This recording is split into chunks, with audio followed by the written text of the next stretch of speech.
my conclusion after driving the Mercedes-Benz GLE Coupe is that it's a very luxurious drive.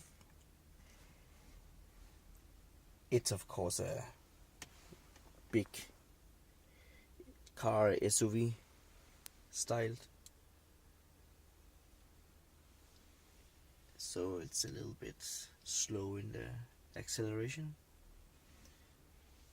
but it all depends on what kind of engine you get to this as well, of course. But when you get up in speed, it's really fast, and it's a very nice place to sit here in the cabin. There's a lot of space in this car.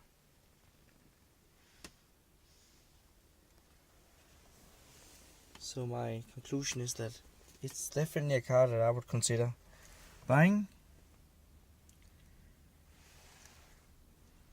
and it has a lot of road presence as well, that's for sure. In the end of 2018, a new model is going to come out, or in the beginning of 2019, with a brand new interior design, and that's going to be very exciting to test that one as well. But this is a very nice, luxurious coupe SUV that you should go and test drive yourself.